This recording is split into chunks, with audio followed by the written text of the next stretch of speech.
बेटी और बेटा में लोग फर्क करते हैं, नहीं, आपने कभी ऐसा किया? नहीं, हमने बेटी और बेटे में कभी अंतर नहीं निर्धारित किया। हमारा सिद्धांत है कि अगर ये बेटी बेटा होती तो वह भी उतने की ही हकदार। मुझे चयन लेना है, लेकिन इतना जल्दी हो जाएगा क्योंकि इतना नहीं सोचा था कि अचानक से हो जाएगा। जब तक आप एग्जाम में लगे रहते प्रक्रिया में आपको पता नहीं रहता है कि सफलता मिलेगी कि नहीं मिलेगी। तो मतलब और कोशिश करें कि कुछ ना कुछ आप सेल्फ डिपेंड होने की कोशिश करें अपने लाइफ में, चाहे वो लड़के हों चाहे लड़कियां, और शिक्षा को महत्व दें। बिना शिक्षा के ना देश का विकास हो सकता ना गांव का विकास हो सकता। गांव के विकास से देश का होगा। तो फिर शिक्षा बहुत सबसे, आप शिक्षा के बिना अपने अधिकारों के बारे में नहीं जानेंगे।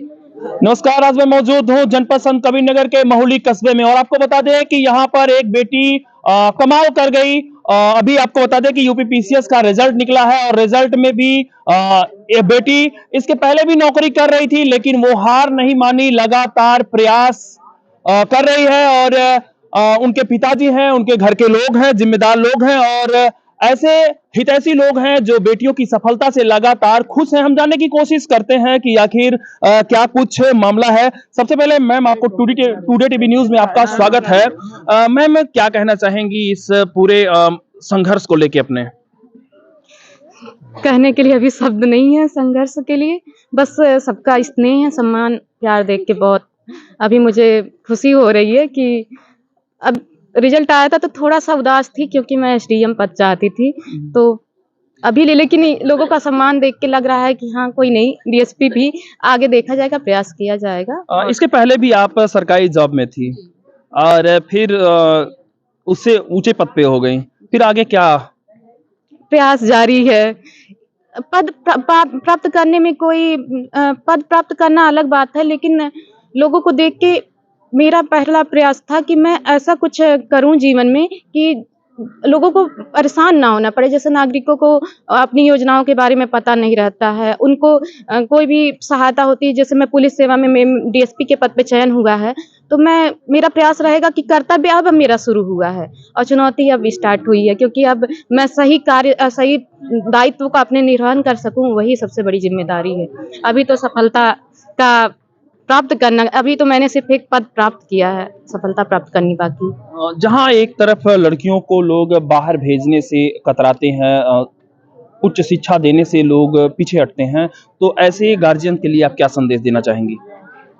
उनके लिए एक एग्जाम्पल के तौर पे मैं खुद हूँ और मेरे पिताजी भी हैं, मेरा परिवार पूरा है कि आप भी एक कदम बढ़ाइए, फिर बच्चे भी आपका ऐसे ही सर गर्व से आपके सामने एक दिन ऐसे ही ऊंचा करके आपके क्षेत्र का नाम रोशन करेंगे।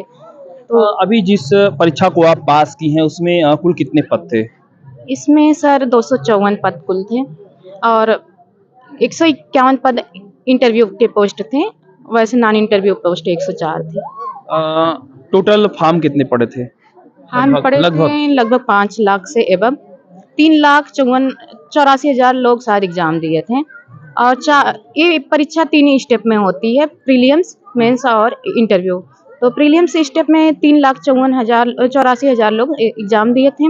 उसके बाद 4,096 लोग मेंस के लिए क्वालिफाई हुए थे और उसके बाद 451 इंटरव्यू के लिए, और उसमें से फाइनल 254 लोगों को सिलेक्ट करना था। कितना खुश हैं?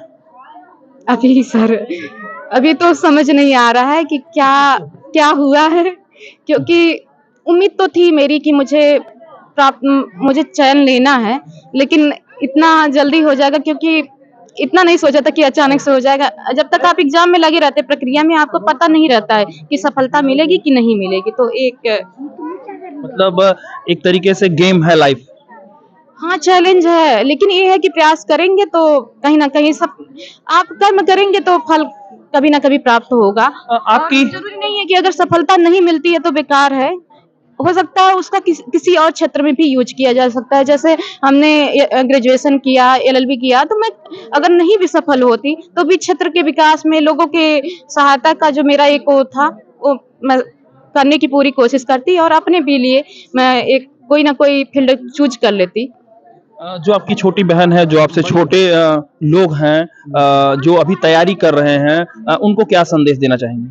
मैं सबको कहूँगी कि मन लगा करके एक लक्ष्य निर्धारित करके पढ़ाई करें और ज़रूर हमेशा एक ऊँचा लक्ष्य रखें और कोशिश करें कि कुछ ना कुछ आप सेल्फ डिपेंड होने की कोशिश करें अपने लाइफ में, चाहे वो लड़के हों चाहे लड़कियाँ। और शिक्षा को महत्व दें। बिना शिक्षा के ना देश का विकास हो सकता, ना गाँव का विकास हो सकता। गाँव के विकास से देश का होगा। तो फिर शिक्षा आप शिक्षा के बिना अपने अधिकारों के बारे में नहीं जानेंगे।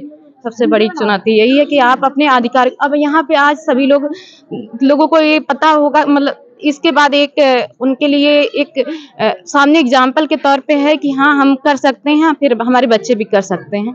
तो आगे आपको बता दें कि ये अपने दो भाई और दो बहनों में सबसे छोटी हैं, इनके पिताजी हैं। हम इनसे जानने की कोशिश करते हैं।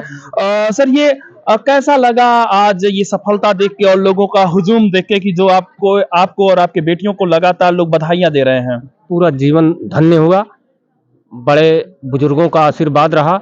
पिताजी की यह देन थी, वो कहे कि बच्चों को कभी भी किसी काम के लिए उनके मन को मत रोकिएगा, वो जहाँ चाहते हैं। हमारे पिताजी RKP इंटर कॉलेज मुखलिसपुर के प्रधानाचार्य थे और मैं 89 में NDA क्वालिफाई था। मैं जॉब में नहीं गया, लेकिन बच्चे वही उदाहरण देते हैं कि आपने नौकरी नहीं किया तो हमको भी प्रेस मत कीजिए।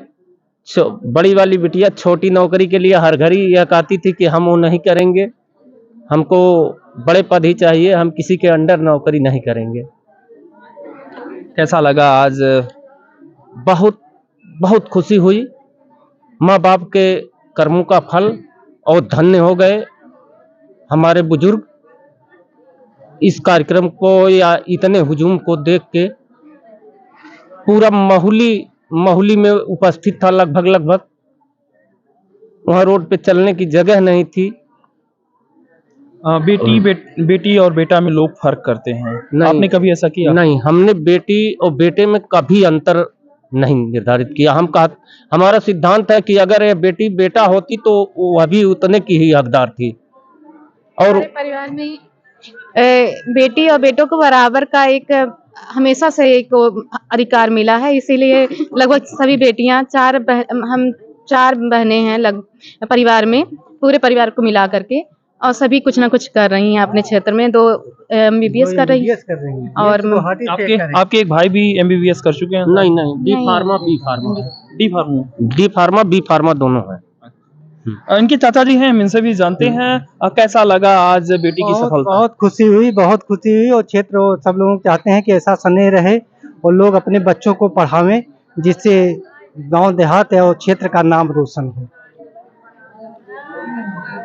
एक बड़े बुजुर्ग हैं, हम जानने की कोशिश करते हैं। चाचा, ये काफी उम्र आपकी हो गई है और UPSC जैसी कठिन परीक्षा और उसमें पास करके आपकी बेटी आपके आंगन में आई है, क्या कहना चाहेंगे? हम कहेंगे भाई कि जैसे आई है, ऐसे सब लोग अपने अपने घर की अपने लड़कियां, बच्चों, लड़कों, लड़कियों को अपना पढ़ावें। हाँ, यही हम तो कहते हैं कि इससे हमको प्रेरणा मिल गया। क्या कहना चाहेंगे इस पूरे माहौल को लेके, जश्न को लेके? सारे लोग खुशी में डूबे हुए हैं और हमारे क्षेत्र के, हमारे गांव के, हमारे परिवार सब जो है बहुत खुशहाली है जो है।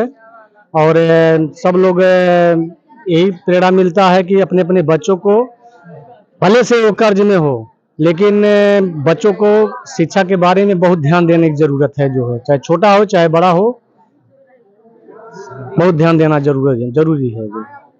आपको बता दें कि लगातार लाखों लोग इस तरीके की परीक्षाओं में सम्मिलित होते हैं, लेकिन सफलता उन्हें मिलती है जो लगातार सतत प्रयास करते हैं, और जो सबसे अच्छे होते हैं उनको ही सफलता मिलती है। तो कहीं ना कहीं इस संघर्ष में इनके गार्जियंस और जिम्मेदार लोगों ने लगातार सहयोग किया और उसका नतीजा इन्होंने अच्छे रिजल्ट लाके दिया। और कहीं ना कहीं इस क्षेत्र, इस जनपद के लिए गर्व की बात है। बने रहिए हमारे साथ, हम दिखाते हैं इस तरीके का रिपोर्ट। शिवराम चतुर्वेदी।